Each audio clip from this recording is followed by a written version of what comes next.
아들이 제 손을 잡고 말하더군요. 어머니, 이제는 짐이 되셨다고. 그러니 이 집 어서 자기 이름으로 넘기라 했습니다. 평생을 바쳐 키운 아들 입에서 나온 말이었습니다. 저는 그저 가만히 웃었습니다. 그 아이는 아직 모르고 있었으니까요. 이 집 등기부등본에 죽은 남편이 어떤 이름을 함께 적어두었는지를 말입니다. 다음 이야기가 궁금하시다면 구독 한번 눌러주세요. 여러분의 한마디가 새로운 사연을 만들어줍니다. 저는 은주입니다. 올해 48이 되었지요. 제 삶은 겉으로는 완벽해 보였습니다만 실은 텅 비어 있었습니다. 강남의 번화한 거리 위 으리으리한 펜트하우스에서 살았으니까요. 남편 진우는 성공한 사업가였고 부족함 없이 모든 것을 가졌습니다. 하지만 제 내면은 언제나 차가운 콘크리트 바닥처럼 시렸습니다. 마치 넓고 화려한 침실이 거대한 무덤처럼 느껴지는 날들이 많았습니다. 그러다 그날이 왔습니다. 남편이 일주일간 집을 비운 그날. 제가 경기도 외곽에 있는 별장의 비밀 지하실로 몰래 내려간 그날 말입니다. 쾌쾌한 곰팡이 냄새와 뼛속까지 스며드는 냉기가 저를 감쌌습니다. 겨우 들고 간 손전등의 희미한 불빛 아래 저는 얼어붙고 말았습니다.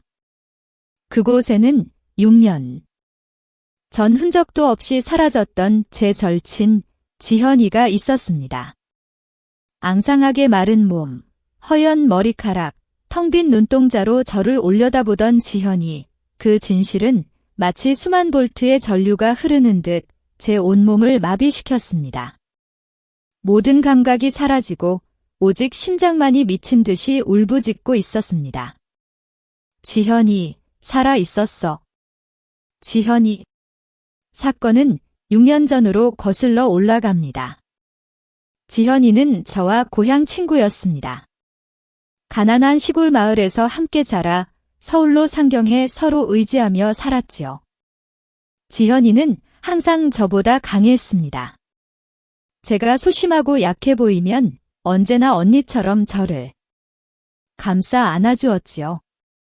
진우와 제가 결혼했을 때 지현이는 제 손을 잡고 펑펑 울었습니다.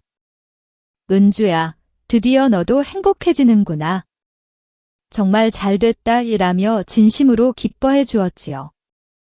하지만 그 기쁨도 잠시, 결혼 1년 후 지현이는 흔적도 없이 사라졌습니다. 그녀는 당시 진우의 회사에서 회계팀장으로 일하고 있었습니다. 어느 날 아침 출근하지 않았고 전화도 연결되지 않았습니다. 저는 미친 듯이 지현이를 찾아 나섰습니다. 경찰에 실종 신고를 하고 사설 탐정까지 고용해서 백방으로 수소문했지요. 하지만 아무 소용 없었습니다. 지현이는 마치 이 세상에서 증발해버린 것처럼 사라졌습니다. 그때 진우는 제게 말했습니다. 빚 때문에 도망갔거나 다른 남자 따라간 게 확실해. 저는 그의 말을 믿을 수 없었습니다. 지현이는 그렇게 무책임한 사람이 아니었습니다. 고향에 나이 드신 어머니가 계셨고 조카를 친자식처럼 아끼는 아이였습니다. 그런 지현이가 흔적도 없이 사라질 리 없었습니다. 그때부터였을까요? 제 삶은 겉으로만 화려한 껍데기만 남은 빈 껍데기가 되어버렸습니다. 저는 밤마다 같은 악몽에 시달렸습니다. 어두컴컴한 구석에 서 있는 지현이 앙상한 손을 뻗으며 희미한 목소리로 저를 불렀습니다. 은주야, 살려줘. 은주야, 귓가를 맴도는 그녀의 목소리는 6년 내내 저를 괴롭혔습니다. 남편 진우는 바깥에서는 성공한 사업가이자 신사였습니다. 수많은 여자들이 그를 선망했지요. 하지만 제게 그는 점점 더 차갑고 미스터리한 사람이 되어갔습니다. 그의 성공이 커질수록 우리는 더 멀어졌습니다. 마치 보이지 않는 벽이 우리 사이를 가로막고 있는 듯 했습니다. 결혼 생활 내내 저는 시어머니, 이 여사님으로부터 많은 압박을 받았습니다. 이 여사님은 명예와 지위를 굉장히 중요하게 생각하시는 분이셨습니다. 제가 시골 출신의 평범한 집안이라는 이유로 은근히 저를 무시하고 깎아내리는 말씀들을 많이 하셨지요. 진우는 재벌가 딸과 결혼했어야 할 아이인데 내가 부족해서 같은 말을 들을 때마다 제 가슴은 미어지는 듯 했습니다. 하지만 저는 늘 침묵했습니다. 남편 진우도 시어머니의 이런 태도에 대해 아무런 말도 하지 않았습니다. 오히려 시어머니는 진우가 더 성공해야 한다며 끊임없이 압력을 가하셨고 그 때문에 진우가 돈과 명예에 집착하게 된 것 같았습니다. 진우의 부정적인 변화에도 이 여사님은 그저 아들의 성공을 위한 통과 의례라며 눈 감아주셨지요. 그런 시어머니와 남편 사이에서 저는 제가 투명인간이 된 것 같은 기분이었습니다. 늘 가슴속에 응어리진 채 말없이 눈물을 삼켜야만 했습니다. 그 아픔은 차마 소리 내어 올 수도 없는 그렇게 깊은 상처가 되어 저를 갉아먹고 있었습니다. 남편 진우의 수상한 행동은 날이 갈수록 심해졌습니다. 잦은 해외 출장, 한밤중에 걸려오는 은밀한 전화 통화, 그리고 가끔씩 저를 쳐다보는 그의 날카로운 눈빛은 제 등을 오싹하게 만들었습니다. 마치 칼날처럼 차가운 그 시선은 제게 알 수 없는 공포를 안겨주었지요. 제가 혹시 진우에게 뭔가 이상한 점이 있느냐고 물으면 그는 능청스럽게 웃으며 제가 너무 예민한 탓이라고 얼버무렸습니다. 그러고는 값비싼 명품 가방이나 보석을 사주며 제 의심을 무마시키려 했습니다. 하지만 저는 더 이상 속지 않았습니다. 어느 날 밤, 저는 잠결에 진우가 침대 옆에 앉아 저를 빤히 쳐다보고 있는 것을 느꼈습니다. 그의 눈빛은 걱정이나 애정이 아니라 마치 무언가를 감시하고 경계하는 듯한 섬뜩한 것이었습니다. 제가 지현이의 이름을 잠꼬대로 중얼거렸을 때였습니다. 그때부터 제 마음속에는 진우가 지현이의 실종과 관련이 있다는 어둡고 끔찍한 의심의 씨앗이 깊이 뿌리내리기 시작했습니다. 이른 아침, 저는 부엌으로 내려갔습니다. 김 아주머니가 계셨지만 저는 늘 남편 아침 식사를 직접 준비했습니다. 그나마 제 삶에서 남아있는 작은 기쁨이었습니다. 사모님, 일찍 일어나셨네요. 김 아주머니가 부엌으로 들어서는 저를 보고 말을 걸었습니다. 김 아주머니는 저희가 결혼한 날부터 함께 해온 분이셨습니다. 저를 친딸처럼 아껴주셨지요. 네, 진우 씨 불고기 좀 하려고요. 아주머니, 저는 웃으며 대답했습니다. 손으로는 재빨리 팔을 썰고 있었지요. 에휴, 사모님도 참 도련님을 너무 위하세요. 요새 도련님은 일찍 나가고 밤늦게 들어와 밥도 제대로 안 먹는데 김 아주머니는 한숨을 쉬며 안타까운 듯 말했습니다. 그 말은 제 가슴을 후벼 팠습니다. 그래요. 정말 오래도록 우리는 함께 식탁에 앉아 따뜻한 밥 한 끼를 온전히 먹어본 적이 없었습니다. 제가 분주히 불고기를 준비하고 있을 때 진우가 내려왔습니다. 그는 감색 양복을 반듯하게 차려입고 있었고 머리카락은 윤기나게 정돈되어 있었습니다. 값비싼 향수 냄새가 코끝을 스쳤습니다. 여보, 아침 식사하고 가요. 당신 좋아하는 불고기예요. 저는 간 만든 불고기를 따뜻한 밥 위에 올려놓으며 말했습니다. 아니, 됐어. 거래처 사람들과 아침 약속이 있어. 진우는 차가운 표정으로 제 손을 저었습니다.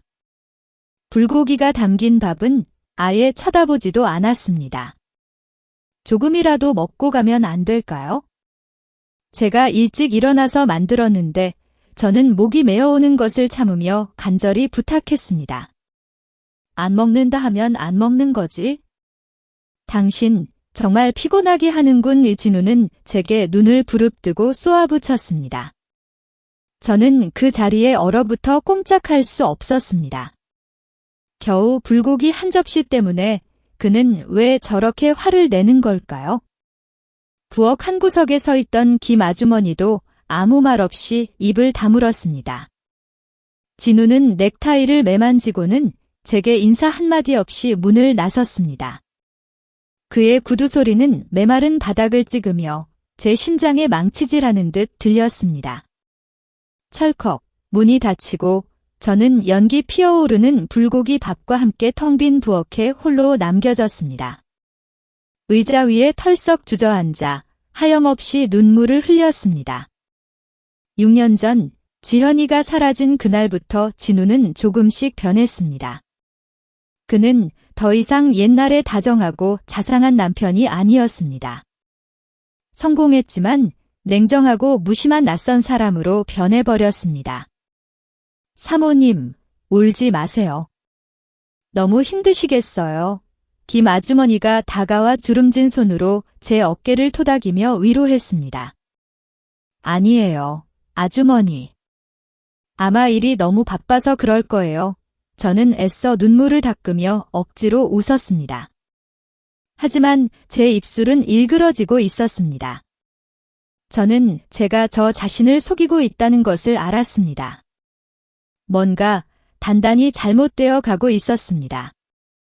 여자의 직감은 진우가 어떤 끔찍한 비밀을 숨기고 있으며 그 비밀이 지현이의 실종과 관련이 있을 수도 있다고 속삭였습니다.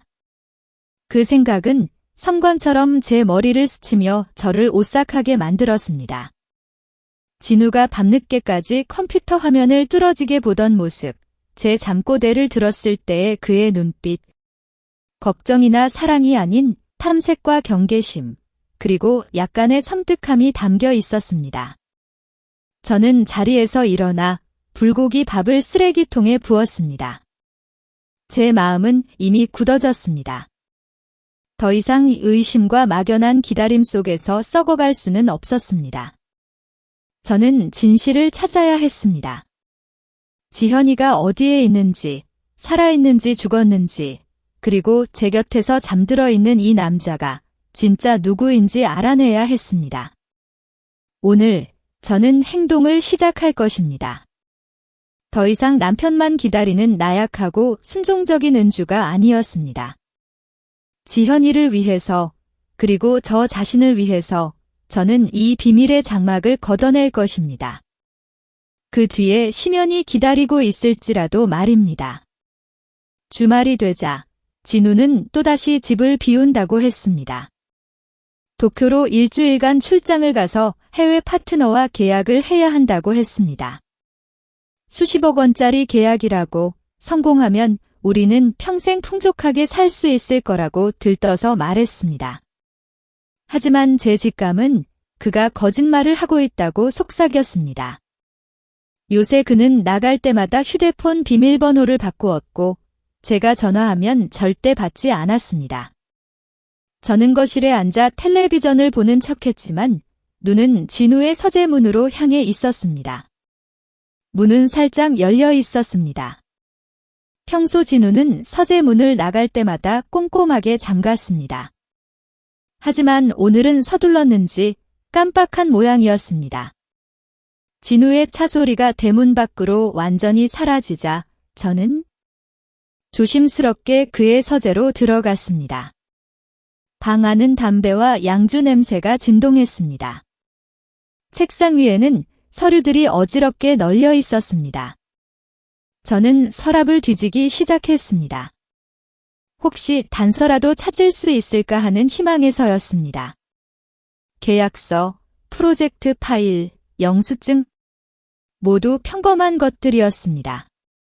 포기하려던 찰나, 제 눈은 방 한구석에 놓인 금고로 향했습니다. 진우가 약 1년 전 새로 들여온 금고였고 저에게는 절대 손대지 못하게 했습니다. 회사 기밀 문서가 보관되어 있다고 했습니다. 저는 금고 앞에 멍하니 서서 심장이 쿵쾅거리는 것을 느꼈습니다. 비밀번호를 몰랐습니다. 하지만 예전에 진우가 술에 취해 집에 들어와서는 의미 없는 숫자를 중얼거렸던 기억이 났습니다. 그때는 대수롭지 않게 여겼지만 지금 생각해보니 어렴풋이 짐작되는 것이 있었습니다. 우리 결혼기념일은 아니었습니다. 그의 생일도 아니었고 저는 진우의 생년월일을 입력해 보았습니다. 금고에서 빨간 불이 깜빡이며 오류를 알렸습니다. 결혼기념일을 입력해 보았지만 역시 오류였습니다. 이마에 식은땀이 흐르기 시작했습니다. 저는 눈을 감고 그날 밤 진우가 중얼거렸던 숫자를 필사적으로 떠올렸습니다. 1977, 1977년. 누구의 생년월일이지? 제 것도 진우의 것도 아니었습니다. 문득 미친 듯한 생각이 제 머리를 스쳐 지나갔습니다. 지현이의 생년월일, 지현이는 1977년생이었습니다. 왜 진우가 지현이의 생년월일을 비밀번호로 사용했을까요? 설마. 제 손이 떨렸습니다. 저는 조심스럽게 숫자를 눌러보았습니다. 1977, 디딕. 경고음이 울렸습니다. 녹색 불이 켜지고 금고 문이 딸깍 하고 열렸습니다. 저는 온몸에 힘이 빠져 그 자리에 굳어버렸습니다. 왜 하필 지현이의 생년월일일까요? 이로써 제 의심은 확신이 되었습니다. 진우는 분명 지현이와 관련이 있었습니다. 저는 깊은 숨을 들이쉬고 모든 용기를 끌어모아 금고 안을 들여다보았습니다. 돈이나 금붙이, 보석은 없었습니다. 그저 두툼한 서류철과 낯선 열쇠 꾸러미 하나가 덩그러니 놓여 있을 뿐이었습니다. 저는 열쇠 꾸러미를 집어 들었습니다. 크고 튼튼해 보이는 열쇠 3개, 고풍스러운 디자인이었습니다. 요즘 아파트 열쇠와는 전혀 달랐지요. 열쇠고리에는 별장 외곽이라고 휘갈겨 쓴 작은 플라스틱 조각이 매달려 있었습니다. 별장 외곽. 저는 미간을 찌푸리며 생각했습니다. 진우는 제게 경기도 외곽에 별장을 샀다는 말을 단 한 번도 한 적이 없었습니다. 그는 늘 부동산 경기가 좋지 않다며 돈이 어렵다고 투덜거렸는데 그럼 이 별장은 어디에서 난 것일까요? 왜 그렇게 철저하게 숨겨야만 했을까요?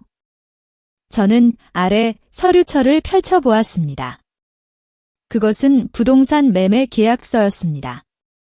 매수인의 이름은 진우가 아닌 김민수라는 낯선 이름이었습니다. 하지만 자세히 보니 서명은 분명 진우의 필체였습니다. 간결하고 힘있는 그 필체는 제가 수천 번도 더 보았던 영수증이나 서류의 그것과 똑같았습니다. 그가 가짜 이름을 사용해 집을 산 것이었습니다. 집 주소는 서울에서 약 60km 떨어진 도시 외곽의 한적한 마을이었습니다. 그곳은 한적하고 사람들의 왕래가 적기로 유명한 곳이었지요. 왜 그는 그런 외딴 곳에 집을 샀을까요? 휴식을 위해서. 말도 안 되는 소리였습니다. 진우는 시끄럽고 번잡한 곳을 좋아하고 고급스럽고 화려한 장소를 즐기는 사람이었습니다. 생각할수록 등골이 오싹해졌습니다. 막연한 공포가 세포 하나하나를 파고들었습니다. 마치 제가 호랑이굴 어귀에 서 있는 듯한 기분이었습니다. 한 발자국만 더 내디디면 저는 통째로 삼켜질 것 같았습니다. 저는 서둘러 집 주소와 열쇠 꾸러미의 사진을 휴대폰으로 찍고 모든 것을 원래대로 돌려놓았습니다. 금고를 잠그고 지문 자국을 깨끗이 닦아낸 후 조심스럽게 서재를 빠져나왔습니다. 심장은 여전히 북처럼 두근거렸습니다. 겨우 거실로 나오자마자 휴대폰이 요란하게 울려져는 깜짝 놀랐습니다. 잠시 망설이다가 전화를 받았습니다. 여보세요. 저는 애써 침착한 목소리를 유지했습니다. 은주 씨인가? 나 박 회장이야. 전화기 저편에서 중년 남자의 걸걸한 목소리가 들려왔습니다. 박 회장님은 진우의 큰 사업 파트너였습니다. 그는 종종 우리 집에 들러 점잖은 척 이니에지를 입에 달고 살았지만 저는 늘 그의 눈빛에서 간교함을 느꼈습니다. 네, 박 회장님. 무슨 일이세요? 진우는 집에 없나? 박 회장님은 다급한 목소리로 물었습니다. 네, 남편은 지금 출장 가셨어요. 도쿄 골프장에서 접대하신다고 했어요. 저는 대답했습니다. 그래. 이 친구가 사업을 너무 소홀히 하는군. 휴대폰도 안 받고 박 회장님은 중얼거리듯 말하더니 뚝 하고 전화를 끊었습니다. 박 회장님의 전화는 제 의심을 더욱 굳혔습니다. 진우는 분명 박 회장님과 골프를 치러 간 것이 아니었습니다. 그렇다면 그는 어디로 간 것일까요? 그리고 박 회장님의 불만스러운 태도는 그들 사이에 무언가 심각한 문제가 있음을 암시했습니다. 저는 소파에 주저앉았습니다. 수천 가지 질문들이 제 머릿속을 맴돌았습니다. 비밀스러운 열쇠꾸러미, 경기도 외곽의 별장, 가짜 이름, 그리고 지현이의 생년월일로 된 금고 비밀번호. 이 모든 단서들이 연결되어 어둡고 섬뜩한 그림을 만들어내고 있었습니다. 저는 그 별장으로 가야 한다고 결심했습니다. 진우가 그곳에 무엇을 숨기고 있는지 알아내야 했습니다. 어쩌면 그는 그곳에 불법 자금을 숨겨두었거나 아니면 다른 여자를 살게 하고 있을지도 모릅니다. 무엇이든 저는 제 눈으로 직접 확인해야 했습니다. 하지만 지금 당장 갈 수는 없었습니다. 진우는 매우 교활한 사람이었습니다. 제가 조금이라도 허술한 모습을 보이면 금방 알아챌 것입니다. 저는 때를 기다려야 했습니다. 그리고 그때는 곧 올 것이라고 저는 믿었습니다. 차는 고속도로를 쏜살같이 달렸습니다. 시끄럽고 번잡한 도시를 뒤로하고 저는 미스터리한 암호가 걸린 별장이 있는 경기도 외곽으로 향했습니다. 멀리 갈수록 풍경은 점점 더 한적하고 황량해졌습니다. 끝없이 펼쳐진 논밭, 길 양옆의 어두컴컴한 나무들은 마치 제 작은 차를 집어삼키려는 듯 했습니다. 하늘은 점점 어두워졌고 검은 먹구름이 몰려와 곧 큰 비가 쏟아질 것을 알렸습니다. 제 마음은 초조하고 불안했습니다. 과연 지현이를 찾을 수 있을까요? 아니면 이 모든 것이 외로운 여자의 망상일 뿐일까요? 아닙니다. 저는 의심해서는 안 됩니다. 제 직감은 단 한 번도 틀린 적이 없었습니다. 지현이는 그곳에 있었습니다. 저를 구하러 와주기를 기다리고 있었습니다. 저는 가속 페달을 힘껏 밟았습니다. 차는 흙먼지를 일으키며 질주했습니다. 휴대폰 내비게이션을 따라 저는 울퉁불퉁하고 좁은 붉은 흙길로 접어들었습니다. 길 양옆으로는 사람 키만 한 잡초들이 무성하게 자라 시야를 가렸습니다. 사람 그림자 하나, 집 한 채 보이지 않는 곳이었습니다.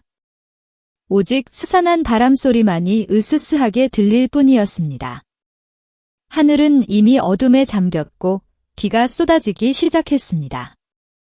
빗물이 앞유리를 하얗게 덮어 와이퍼가 아무리 바삐 움직여도 앞이 제대로 보이지 않았습니다. 차는 웅덩이와 자갈밭을 요동치며 지나갔고 제 속은 울렁거렸습니다. 마침내 2시간 넘게 죽음의 길과 시름한 끝에 목적지가 눈에 들어왔습니다. 넓은 대지 한가운데 외로이 서 있는 낡은 별장. 주위는 높다란 담벼락으로 둘러싸여 있었고 담벼락 위에는 날카로운 유리 조각들이 박혀 있었습니다. 저는 대문에서 조금 떨어진 곳에 차를 세우고 시동을 끄고 불을 껐습니다. 발각되지 않기 위해서였습니다. 차 안에 앉아 심장이 쿵쾅거리는 것을 느끼며 주위를 살폈습니다. 별장은 짙은 어둠 속에 잠겨 불빛 하나 없었습니다. 마치 거대한 괴물이 잠들어 먹잇감이 걸려들기를 기다리는 듯했습니다.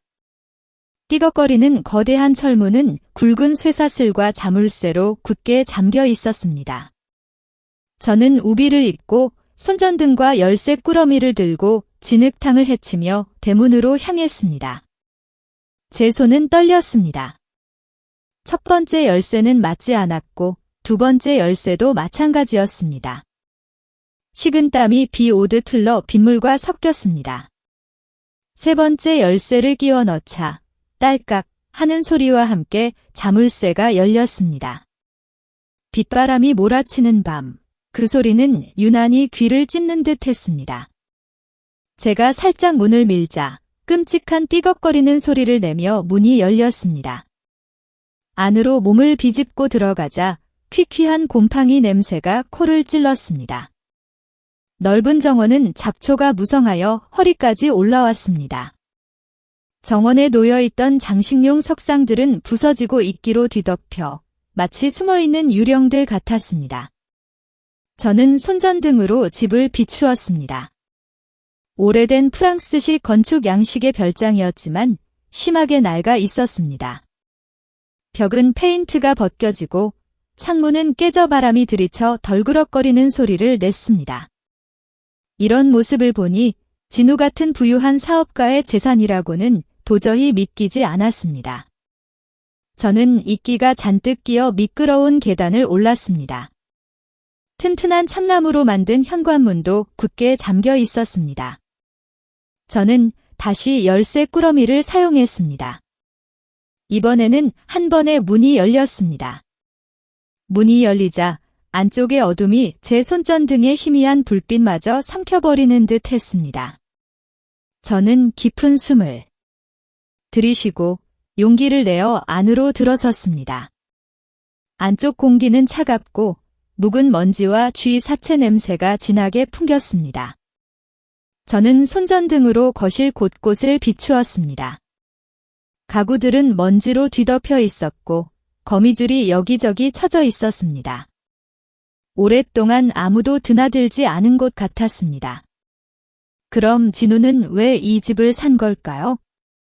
저는 1층의 방들을 하나씩 살펴보았습니다. 부엌, 화장실, 침실 모두 텅 비어 황폐했습니다. 생명의 흔적은 어디에도 없었습니다. 혹시 제가 착각한 걸까요? 어쩌면 이 집은 그저 진우가 땅 투기를 위해 산 폐가일 뿐일까요? 실망감이 밀려오기 시작했습니다.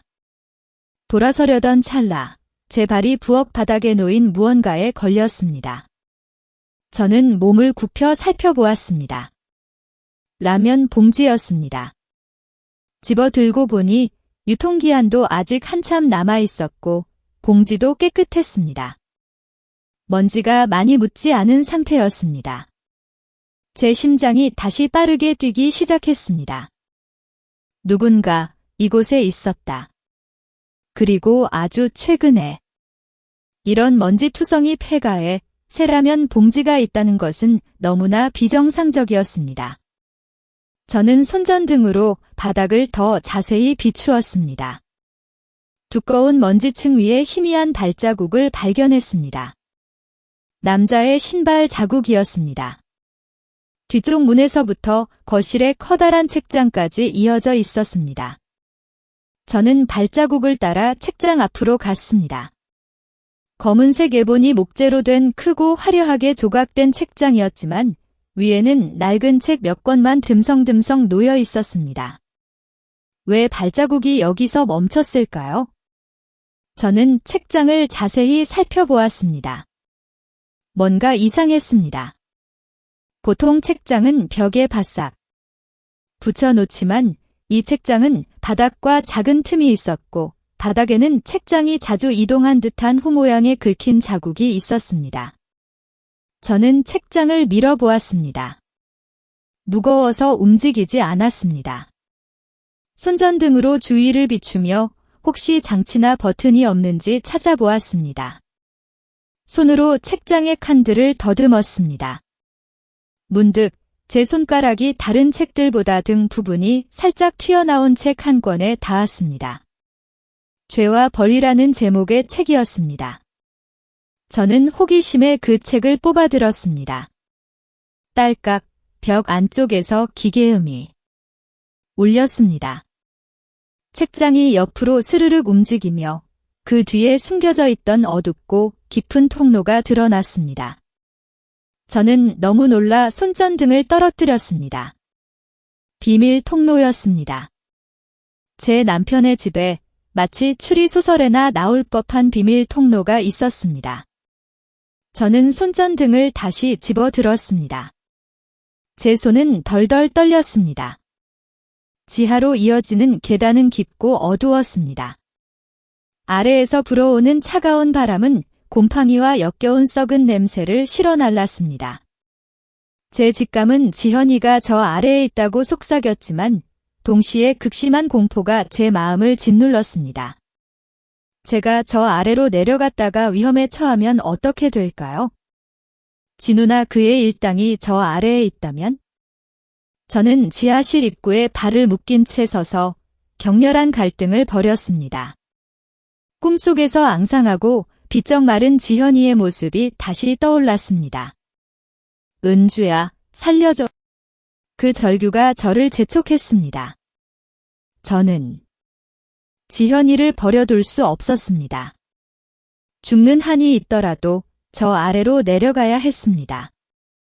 저는 손에 든 칼을 꽉 움켜쥐고 깊은 숨을 들이쉰 후 차가운 돌계단을 첫발을 내디뎠습니다. 어둠이 저를 집어삼켰습니다. 제 발걸음마다 섬뜩한 메아리가 울려 퍼졌습니다. 저는 지옥으로 향하는 걸까요? 아니면 진실의 빛을 찾아가는 걸까요? 계단은 길고 좁은 복도로 이어졌습니다. 벽은 거친 벽돌로 쌓여 있었고 축축한 이끼가 가득했습니다. 지하실 천장에서는 물이 뚝뚝 떨어져 발미돼 검은 웅덩이를 만들었습니다.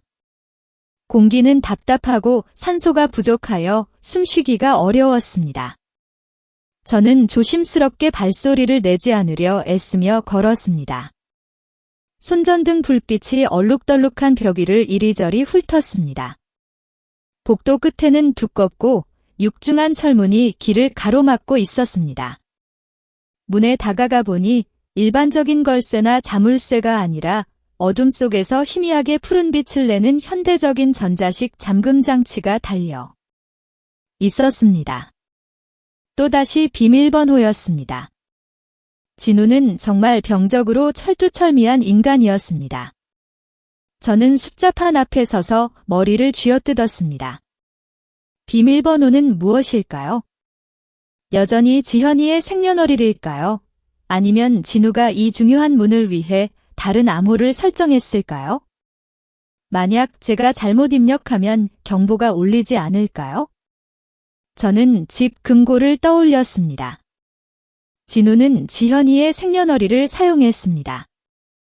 어쩌면 그에게 지현이는 하나의 강박관념이거나 자신이 소유권을 표시하고 싶은 전리품 같은 존재일지도 모릅니다. 그런 숫자로 그녀를 가둬두는 것이 가장 잔인한 정신적 고문 방식이라고 그는 생각했을 것입니다. 저는 떨리는 손가락을 숫자판 위로 올렸습니다. 깊은 숨을 들이쉬며 지현이의 생년월일을 마음속으로 중얼거렸습니다. 1977년 5월 15일, 저는 052로 5를 눌러보았습니다. 띠딕 띠딕 띠딕. 빨간 불이 번쩍이며 귀를 찢는 듯한 오류음이 울렸습니다. 제 심장이 덜컥 내려앉았습니다. 틀렸습니다. 완벽한 생년월일이 아니었습니다.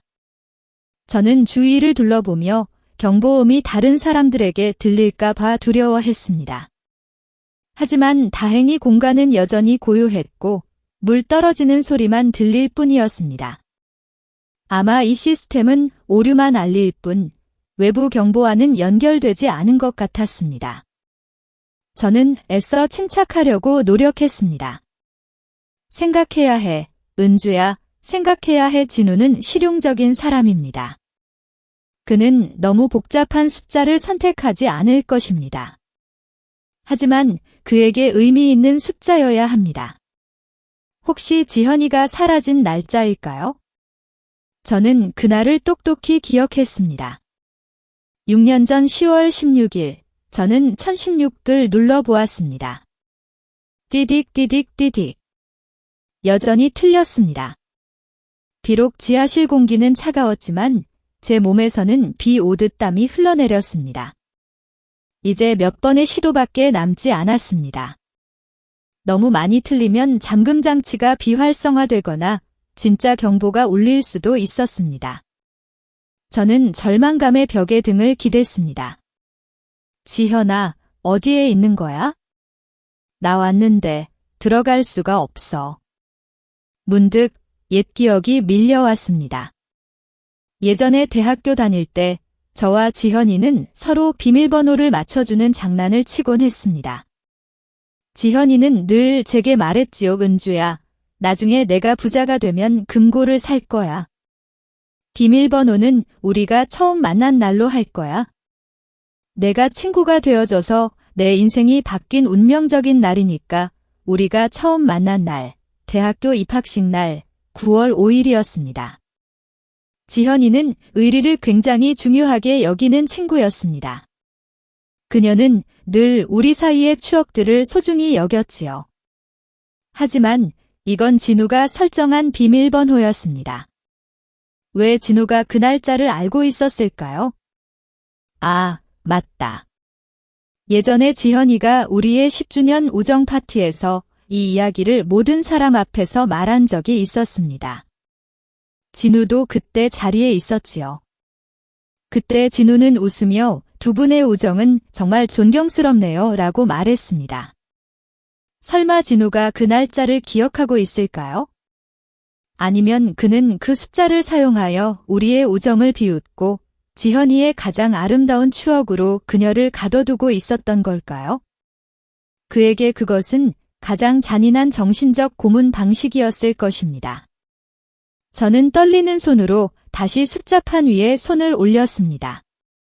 이것이 마지막 기회였습니다. 제 직감은 우리의 우정을 믿으라고 속삭였습니다. 저는 숨을 멈추고 기다렸습니다. 1초가 한 세기처럼 길게 느껴졌습니다. 딸깍. 문이 열리는 소리가 마치 천상의 음악처럼 들렸습니다. 잠금 장치의 불빛이 녹색으로 변했습니다.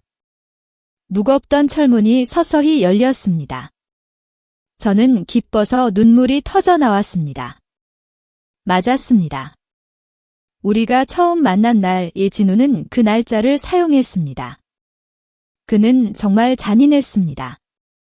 가장 아름다운 추억을 감옥의 열쇠로 바꾸어 놓다니. 저는 문을 힘껏 밀고 안으로 들어섰습니다. 역겨운 썩은 냄새가 코를 찔러 구역질이 나왔습니다. 방은 약 20평 정도로 축축하고 더러웠습니다. 방 한 구석에는 낡고 해진 매트리스가 놓여 있었습니다. 바닥에는 먹다 남은 라면 용기와 물병들이 널려 있었습니다. 방의 가장 어두운 구석에 한 사람이 몸을 웅크리고 앉아 머리를 무릎에 파묻고 있었습니다. 머리카락은 길게 늘어져 얼굴을 가리고 있었고 옷은 누더기처럼 찢어지고 더러웠습니다. 거대한 쇠사슬이 그 사람의 발을 콘크리트 바닥에 박힌 쇠고리에 단단히 묶고 있었습니다. 저는 손전등 불빛을 그 사람에게 비추며 떨리는 목소리로 말했습니다. 지현이니 그 그림자가 희미하게 움직였습니다. 그 사람은 천천히 고개를 들었고 눈부신 불빛에 눈을 가늘게 떴습니다. 앙상하게 파고든 얼굴은 해골 같았고 눈은 깊이 파여 검게 그늘져 있었습니다. 하지만 저는 여전히 익숙한 얼굴을 알아볼 수 있었습니다. 지현이었습니다. 세상에 정말 지현이었습니다. 은주야. 지현이가 갈라진 목소리로 힘겹게 속삭였습니다. 바람소리처럼 희미해서 거의 들리지 않았습니다. 저는 손전등을 던져버리고 지현이에게 달려가 그녀를 부둥켜 안았습니다. 우리 두 사람은 어두컴컴한 지하실 한가운데서 서로를 붙잡고 오열했습니다. 저는 지현이의 몸을 만져보았습니다. 온통 뼈밖에 없었습니다. 제 친구, 옛날에는 그렇게 아름답고 생기 넘치던 그녀가 이렇게 피폐해지다니. 은주야, 내가 어떻게 여기까지 찾아왔어? 도망쳐, 빨리 도망쳐. 진우가 그놈이 널 죽일 거야. 지현이가 힘없이 저를 밀어냈습니다. 그녀의 눈은 극도로 공포에 질려 있었습니다. 아니, 나 안 가. 나 여기 왔어. 널 구하러 왔어. 우리 같이 집에 가자. 저는 흐느끼며 쇠사슬을 필사적으로 잡아당겼지만 소용없었습니다. 쇠사슬은 너무 크고 튼튼했습니다. 안 돼. 열쇠. 진우가 열쇠를 가지고 있어? 너 도망쳐. 그놈이 곧 올 거야. 지현이가 헐떡이며 말했습니다. 그녀의 손은 문 쪽을 가리키며 떨리고 있었습니다. 나한테 열쇠 있어? 내가 그놈 열쇠 꾸러미 가져왔어. 저는 허둥지둥 코트 주머니를 뒤져 열쇠 꾸러미를 꺼냈습니다. 손이 너무 떨려서 자물쇠 구멍에 열쇠를 넣을 수가 없었습니다. 침착해, 은주야. 침착해. 저는 스스로를 진정시켰습니다. 딸깍, 자물쇠가 열렸습니다. 쇠사슬이 지현이의 앙상하고 상처투성이인 발목에서 떨어져 나갔습니다. 됐어. 가자. 지현아. 저는 지현이를 부축해 일으켰습니다. 지현이는 너무 약해 비틀거렸고 제 몸에 완전히 의지해야만 겨우 설 수 있었습니다. 우리는 서로를 부축하며 비틀거리며 문 쪽으로 걸어갔습니다. 몇 발짝 떼었을 때 갑자기 짝, 짝, 짝 어두운 계단 쪽에서 박수 소리가 들려왔습니다. 저와 지현이는 멈칫했습니다. 심장이 멎는 듯 했습니다. 손전등 불빛을 그쪽으로 비추었습니다. 진우가 거기에 서 있었습니다. 말끔한 양복 차림에 입가에는 소름 끼치도록 잔인한 미소를 머금고 있었습니다. 정말 잘했어, 내 사랑하는 아내.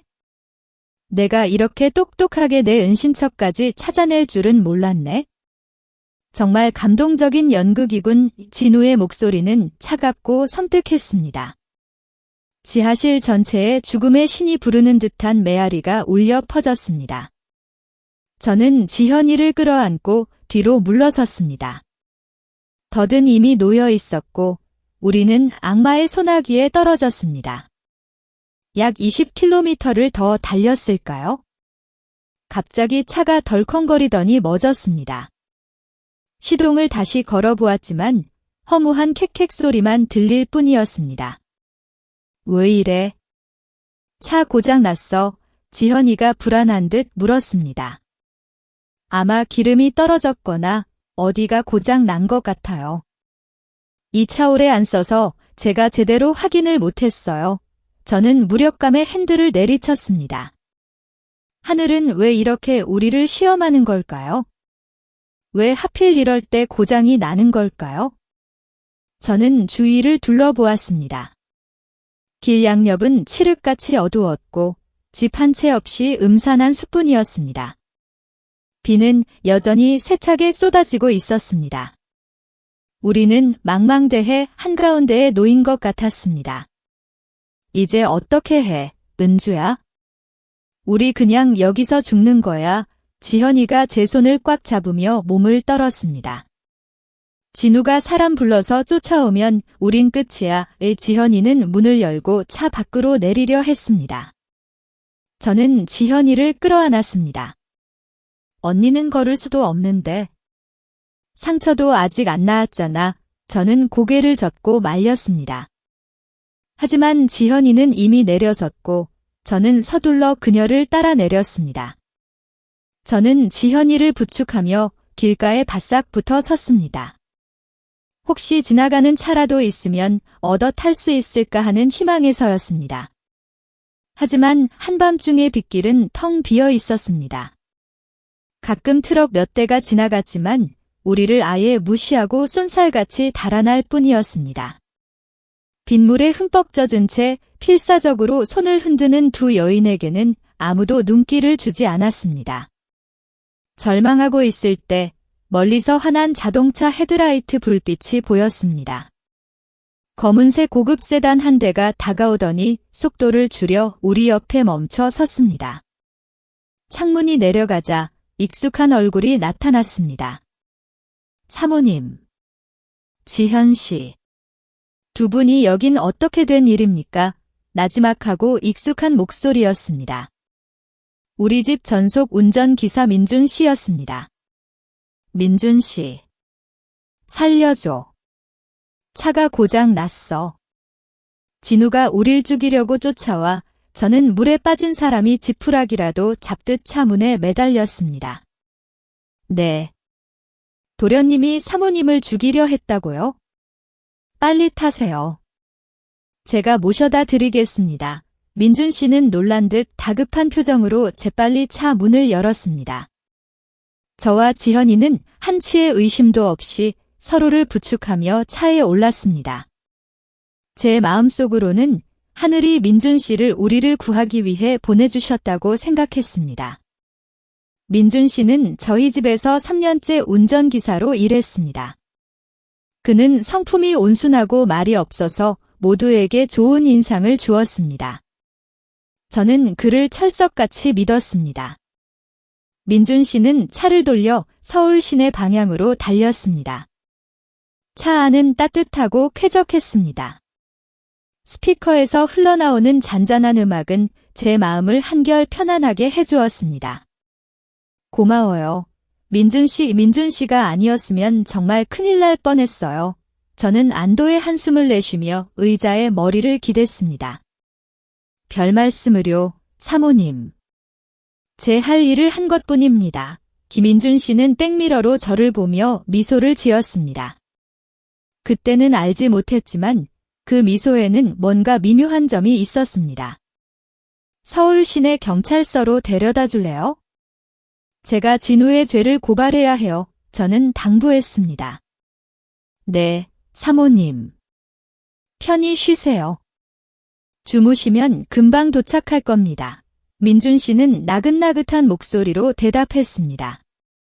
지난 몇 시간 동안의 피로와 긴장감 때문에 제 눈꺼풀은 천근만근 무거워졌습니다. 저는 지현이 어깨에 기대어 저도 모르게 잠이 들었습니다. 지현이도 너무 지쳤는지 꾸벅꾸벅 졸고 있었습니다. 우리는 우리가 안전해졌다고, 악마의 소나귀에서 벗어났다고 생각했습니다. 하지만 우리는 착각하고 있었습니다. 진짜 재앙은 이제 막 시작된 것이었습니다. 저는 갑작스러운 급브레이크에 머리를 앞좌석에 부딪히고 고통에 잠에서 깨어났습니다. 눈을 떠 주위를 둘러보았습니다. 하늘은 여전히 칠흑같이 어두웠고 비는 계속 내리고 있었습니다. 하지만 창밖 풍경은 강남의 번화한 도시가 아니라 울창한 나무들이 하늘을 가린 한적한 숲길이었습니다. 여기가 어디예요? 민준 씨, 왜 이리로 와요? 저는 화들짝 놀라며 벌떡 일어났습니다. 민준 씨는 대답하지 않았습니다. 그는 시동을 끄고 차에서 내리더니 뒷문을 열고 저와 지현이를 거칠게 끌어내렸습니다. 내려. 당장 내려. 민준 씨의 목소리는 평소에 온순하고 겸손하던 모습과는 전혀 다르게 차갑고 거칠었습니다. 지금 뭐 하는 거예요? 날 놔. 내가 당신 사모님이야. 저는 몸부림치며 소리 질렀지만 민준 씨는 곰처럼 힘이 세었습니다. 그는 제 팔을 뒤로 꺾어버려 극심한 고통을 느꼈습니다. 사모님은 무슨... 나는 돈 주는 사람 말만 들어 민준 씨는 비웃으며 저를 진흙탕에 세게 밀쳐 넘어뜨렸습니다. 지현이도 그에게 질질 끌려와 제 옆에 던져졌습니다. 그럼 당신은 진우의 사람이라는 거야. 저는 충격에 사로잡혀 진실을 깨달았습니다. 민준 씨는 우연히 지나가던 것이 아니었습니다. 그는 처음부터 저를 미행하고 있었거나 아니면 진우가 그에게 연락했던 것이었습니다. 똑똑하네. 하지만 너무 늦었어. 도련님이 동트기 전에 너희 둘을 깔끔하게 처리하라고 했거든. 민준 씨는 허리춤에서 검은 권총을 꺼내 우리에게 겨누었습니다. 총. 민준 씨가 총을. 평범한 운전기사가 어떻게 총을 가질 수 있을까요? 설마 그가 조폭이었단 말인가? 제발 살려주세요. 신고하지 않을게요. 원하는 돈 얼마든지 줄게요. 지현이가 무릎을 꿇고 떨리는 목소리로 애원했습니다. 너희 돈도 결국은 도련님 돈이야? 너희 둘을 죽이면 그 돈은 다 내 것이 되는 거지. 민준 씨는 차갑게 말하며 방아쇠에 손가락을 올렸습니다. 아직 쏘지 마. 차 뒤쪽에서 목소리가 들려왔습니다. 저는 뒤를 돌아보았습니다. 다른 차 한 대가 막 멈춰섰고 차 문이 열리자 진우가 내려왔습니다. 그의 머리는 피 묻은 붕대로 감겨 있었고 팔은 부러져 절뚝거리며 우리 쪽으로 다가왔습니다. 그와 함께 문신으로 뒤덮인 건장한 남자 2명이 뒤따랐습니다. 그들의 얼굴은 험악했습니다.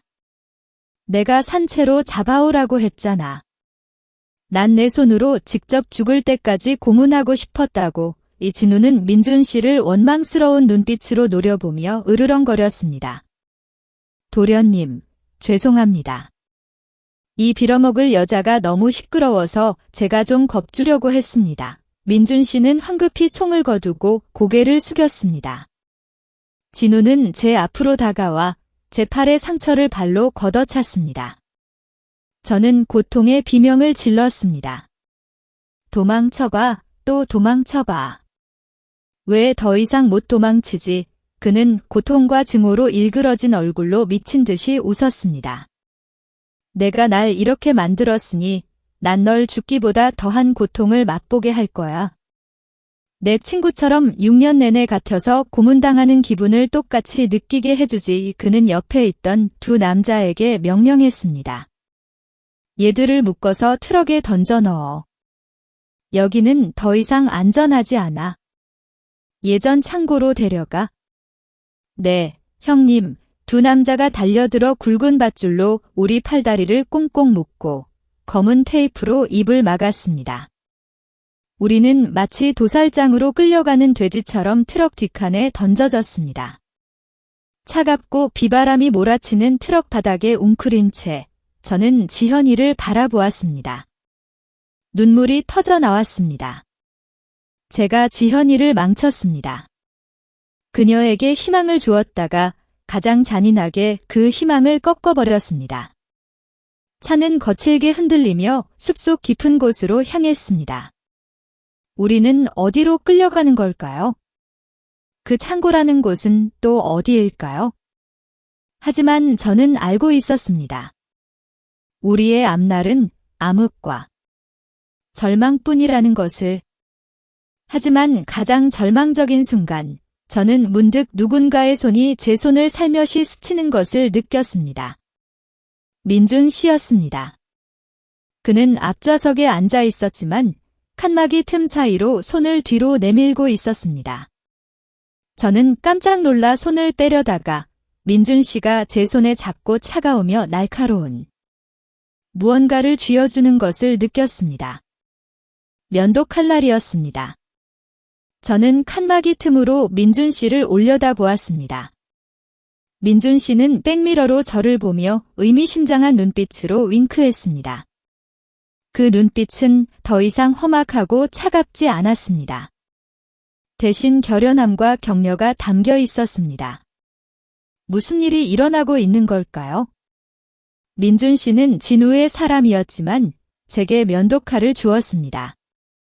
설마 그가 이중 스파이였을까요? 아니면 그에게 다른 음모가 있는 걸까요? 저는 손바닥에 면도칼날을 꽉 움켜쥐었습니다. 날카로운 칼날이 피부를 파고들어 따끔거렸지만 그 아픔은 저를 그 어느 때보다 정신 차리게 했습니다. 이것이 제 마지막 기회였습니다. 아무리 희미한 희망이라도 저는 그것을 붙잡아야 했습니다. 저는 지현이에게 눈빛으로 신호를 보냈습니다. 그녀에게 남아있는 마지막 희망을 전하려고 애썼습니다. 아직 끝나지 않았어, 진우. 트럭은 밤의 어둠 속을 쏜살같이 달렸습니다. 양옆으로 불어오는 차가운 바람 때문에 저는 몸을 떨었습니다. 하지만 제 손바닥 안의 작은 면도 칼날은 희망의 온기를 내뿜고 있었습니다. 저는 앞좌석의 두 남자가 눈치챌까 봐 크게 움직이지 못했습니다. 그들은 시시덕거리며 잡담을 나누고 있었고 가끔씩 배고픈 맹수처럼 번뜩이는 눈으로 우리를 내려다보았습니다. 지현이는 제 옆에 쓰러져 눈을 감고 있었고 숨결은 약하게 끊어질 듯 이어지고 있었습니다. 저는 지현이에게 더 가까이 몸을 움직여 제 온기로 그녀를 감싸 안으려 했습니다. 언니, 힘내. 포기하지 마. 내가 언니를 구할 거야. 저는 마음속으로 지현이에게 무언의 힘을 전했습니다. 저는 지현이를 업고 기절한 진우를 부축하며 지하실을 빠져나왔습니다. 지옥 같은 그곳을 벗어났다는 안도감도 잠시, 밖은 여전히 폭풍우가 몰아치고 있었습니다. 빗물과 진흙으로 뒤범벅된 채 우리는 필사적으로 달렸습니다. 제 원수였지만 저는 진우를 버릴 수 없었습니다. 역시 한때는 제 남편이었으니까요. 낡은 차에 겨우 세 사람을 싣고 출발했지만 기쁨은 오래가지 않았습니다. 경기도의 칠흑 같은 숲길 한복판에서 차가 덜컹거리며 멈춰 섰습니다. 기름이 다 떨어진 것이었습니다. 절망이 온몸을 덮쳐올 때였습니다. 저 멀리서 환한 자동차 헤드라이트 불빛이 보였습니다. 검은색 고급 세단 한 대가 다가오더니 속도를 줄여 우리 옆에 멈춰 섰습니다. 창문이 내려가자 익숙한 얼굴이 나타났습니다. 우리 집 전속 운전기사 민준 씨였습니다. 사모님, 지현 씨.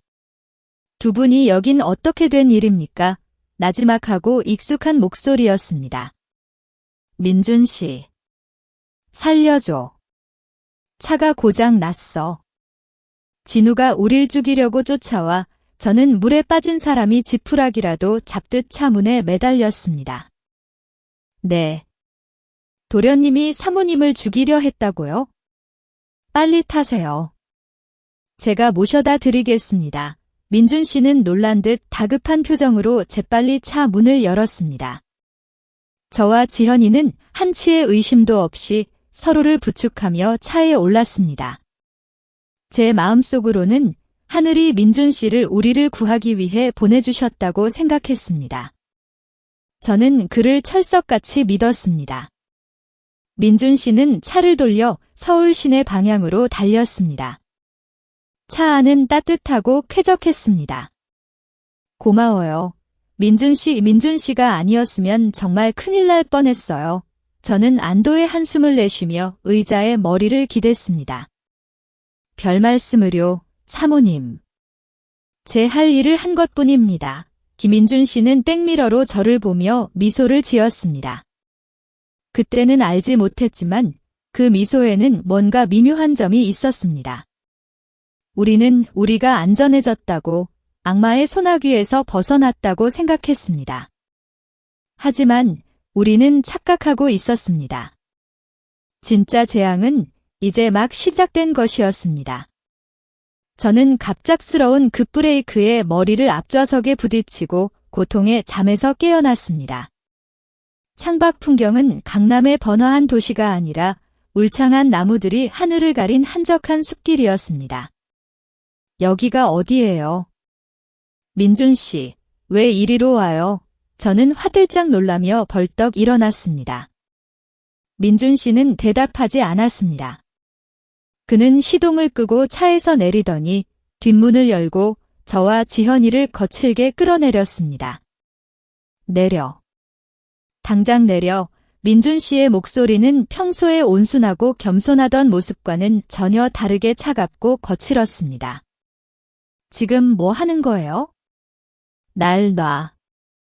내가 당신 사모님이야. 저는 몸부림치며 소리 질렀지만 민준 씨는 곰처럼 힘이 세었습니다. 그는 제 팔을 뒤로 꺾어버려 극심한 고통을 느꼈습니다. 사모님은 무슨... 나는 돈 주는 사람 말만 들어 민준 씨는 비웃으며 저를 진흙탕에 세게 밀쳐 넘어뜨렸습니다. 지현이도 그에게 질질 끌려와 제 옆에 던져졌습니다. 제 몸의 상처보다 더 아팠던 것은 믿었던 사람에게 당한 배신의 상처였습니다. 그때 다른 차 한 대가 멈춰섰고 진우가 내렸습니다. 머리에는 붕대를 감고 팔에는 깁스를 한 채였습니다. 그의 뒤에는 온몸에 문신을 한 험악한 인상의 남자 둘이 서 있었습니다. 진우는 민준 씨가 아직 우리를 처리하지 않은 것에 분노하며 소리쳤습니다. 내가 산채로 잡아오라고 했잖아. 난 내 손으로 직접 죽을 때까지 고문하고 싶었다고. 이 진우의 얼굴은 증오로 일그러져 있었습니다.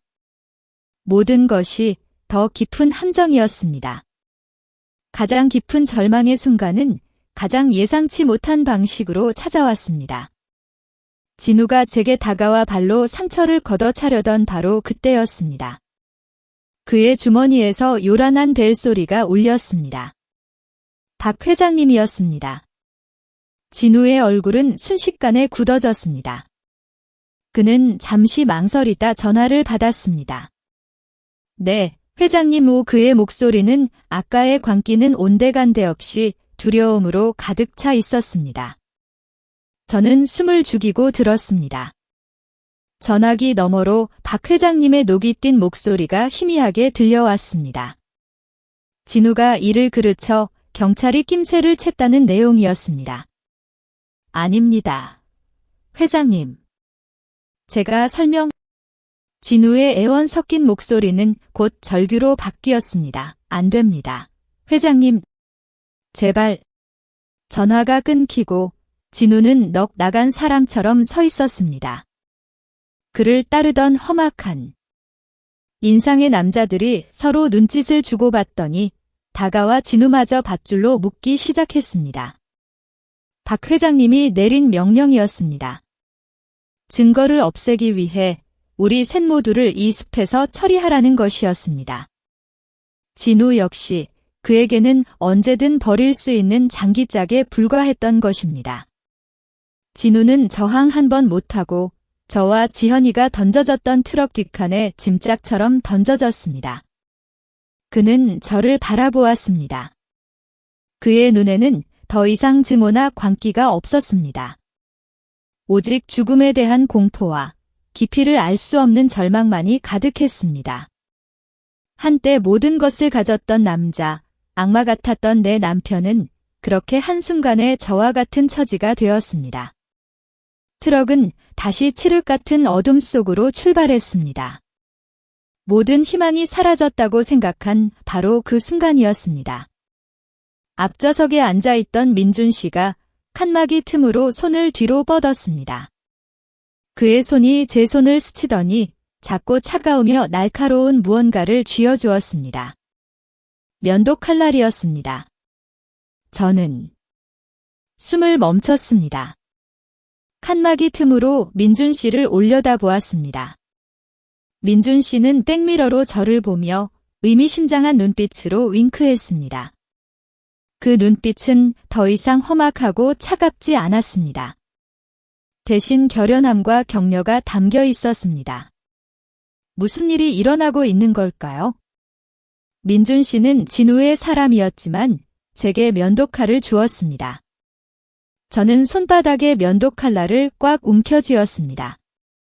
날카로운 칼날이 피부를 파고들어 따끔거렸지만 그 아픔은 저를 그 어느 때보다 정신 차리게 했습니다. 이것이 제 마지막 기회였습니다. 아무리 희미한 희망이라도 저는 그것을 붙잡아야 했습니다. 저는 지현이에게 눈빛으로 신호를 보냈습니다. 그녀에게 남아있는 마지막 희망을 전하려고 애썼습니다. 아직 끝나지 않았어. 저는 떨리는 손으로 등 뒤로 묶인 밧줄을 끊기 시작했습니다. 빗물에 젖은 밧줄은 질기고 단단했습니다. 손가락에 피가 배어 나왔지만 아픔을 느낄 겨를도 없었습니다. 마침내 제 손목이 자유로워졌을 때 저는 곧바로 지현이의 밧줄을 잘랐습니다. 마지막으로 저는 진우를 보았습니다. 제 인생을 망가뜨린 원수. 그를 이대로 죽게 내버려 둬도 될까? 짧은 순간 수많은 생각이 스쳐 지나갔습니다. 하지만 저는 그를 구하기로 했습니다. 용서해서가 아니었습니다. 그가 저지른 죗값을 법의 심판대 위에서 당당히 치르게 하고 싶었습니다. 그것이 저의 복수 방식이었습니다. 진우는 놀란 눈으로 저를 보더니 말없이 고개를 끄덕였습니다. 그때였습니다. 차가 갑자기 험준한 산길로 접어들었습니다. 민준 씨가 갑자기 크게 헛기침을 하더니 백미러를 조정하는 척하며 제게 눈짓을 3번 보냈습니다. 준비하라는 신호였습니다. 트럭은 점점 더 속도를 내며 내리막길을 질주했습니다. 운전하던 남자가 겁에 질려 소리쳤습니다. 브레이크가 안 들어. 형님, 민준 씨가 만든 기회였습니다. 뛰어요. 저는 소리치며 트럭 뒷문을 발로 힘껏 찼습니다. 덜컹거리며 문이 열리고 차가운 바람이 휘몰아쳤습니다. 저는 지현이의 손을 꽉 잡았습니다. 뛰어, 우리는 서로를 부둥켜 안고 달리는 트럭에서 몸을 굴렸습니다. 거친 아스팔트 바닥에 온몸이 부딪히고 길가의 풀숲으로 굴러떨어졌습니다. 뼈가 부서지는 듯한 고통이 밀려왔지만 저는 살아있었습니다. 진우도 바로 뒤따라 뛰어내렸습니다. 그리고 잠시 후 거대한 폭발음이 산을 뒤흔들었습니다. 트럭이 낭떠러지 아래로 떨어져 거대한 불덩이가 되어 타오르고 있었습니다. 우리는 살아남았습니다. 하지만 위기는 끝나지 않았습니다. 다른 차에 타고 뒤따라오던 놈들이 있었습니다. 우리는 총알이 빗발치는 숲속으로 필사적으로 도망쳤습니다. 굶주림과 탈진, 그리고 언제 닥칠지 모르는 죽음의 공포 속에서 우리는 서로에게 의지했습니다. 놀랍게도 진우는 더 이상 예전의 모습이 아니었습니다. 그는 다친 몸을 이끌고 묵묵히 지현이를 부축했고 저를 보호하려 애썼습니다. 어느 순간 진우가 지쳐 쓰러졌습니다. 그는 흙투성이 얼굴로 난생 처음 눈물을 흘렸습니다. 나 때문에, 전부 나 때문에 이렇게 됐어? 은주야, 나 같은 놈은 버리고 가. 지현이만이라도 데리고 살아남아 줘, 제발. 그의 눈물은 뒤늦은 후회였지만 진심이었습니다. 죽음 앞에서 그는 비로소 탐욕과 위선의 가면을 벗고 한 명의 나약한 인간으로 돌아와 있었습니다. 일어나요. 같이 살아서 나가야지. 저는 단호하게 말했습니다. 우리는 함께였습니다. 그때 저 멀리서 개 짖는 소리가 들려왔습니다. 추격견이었습니다. 우리는 작은 동굴에 몸을 숨기고 숨을 죽였습니다.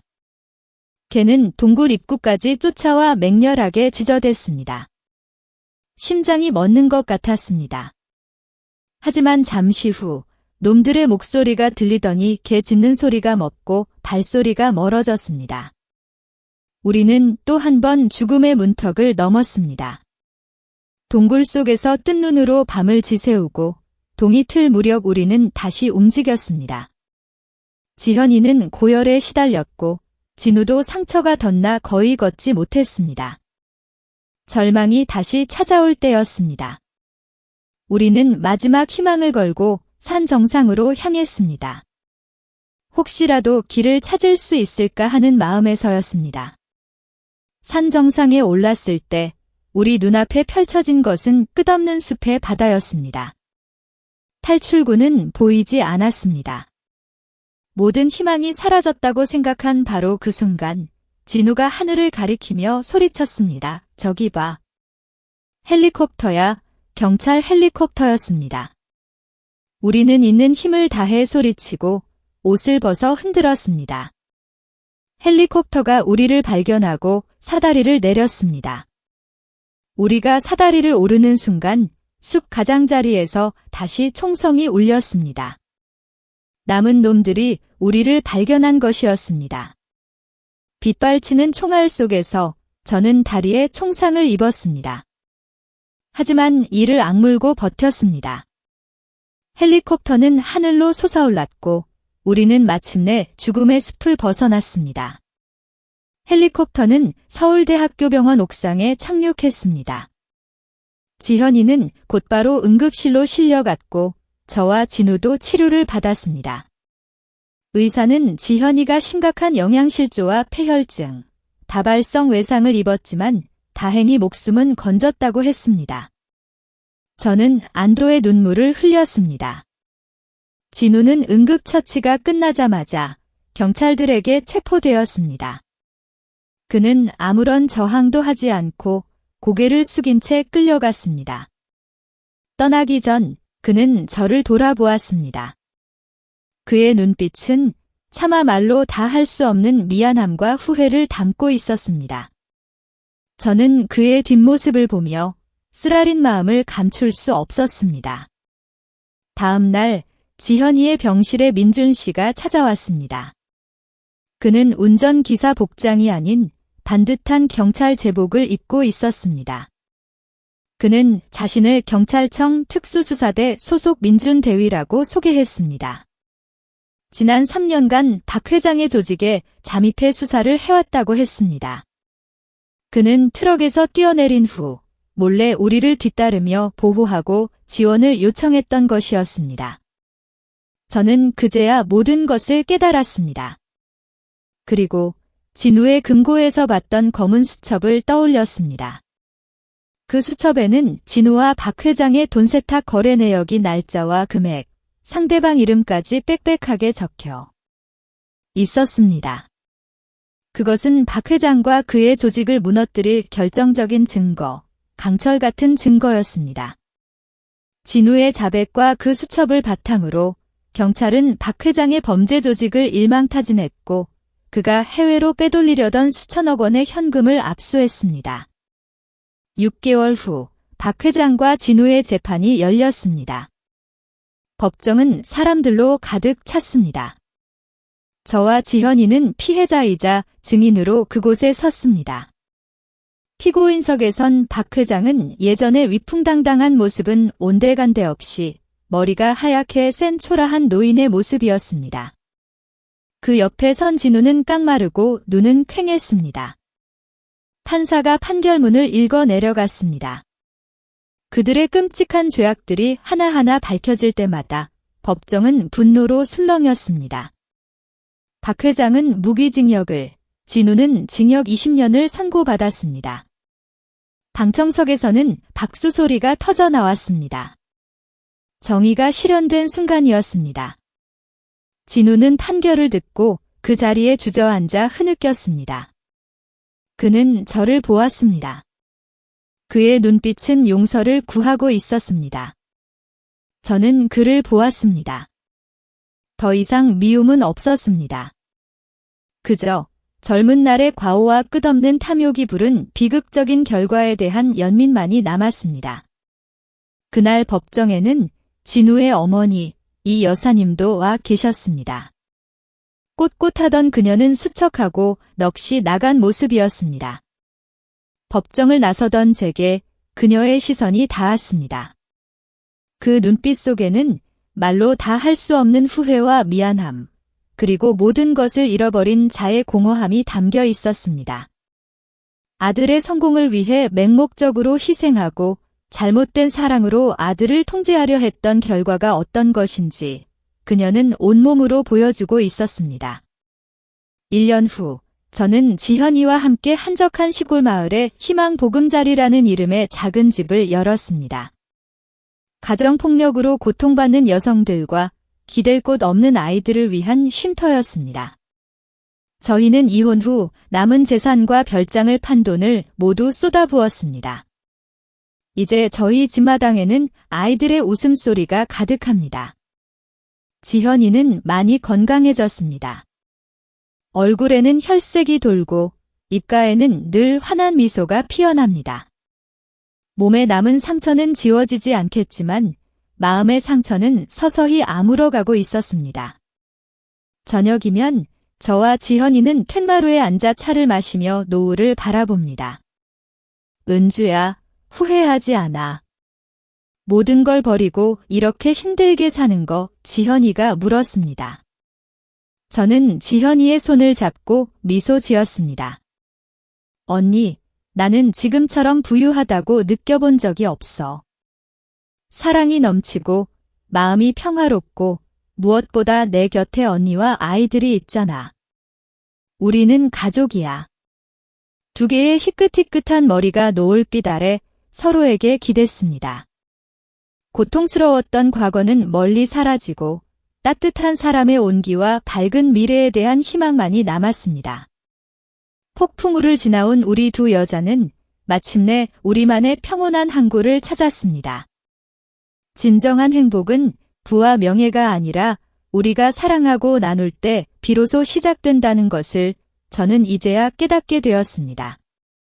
은주와 지현이의 이야기는 여기서 끝이 납니다. 여러분은 은주의 마지막 선택에 대해 어떻게 생각하시나요? 만약 여러분이 그녀였다면 다른 결정을 내렸을까요? 여러분의 생각을 아래 댓글로 남겨주세요. 저는 여러분의 모든 의견을 하나하나 소중하게 읽고 있습니다. 만약 이 이야기가 여러분의 마음에 작은 울림이나 생각을 남겼다면 좋아요를 누르는 것을 잊지 마세요. 이 이야기에 함께 공감할 것이라 믿는 소중한 사람에게 공유해 주시고 다음 미스터리를 놓치지 않도록 가족의 민낯 채널 구독도 부탁드립니다. 다음 이야기에서 다시 만나 뵙겠습니다. 그리고 어쩌면 다음번에는 바로 여러분이 그 이야기의 주인공이 될지도 모릅니다.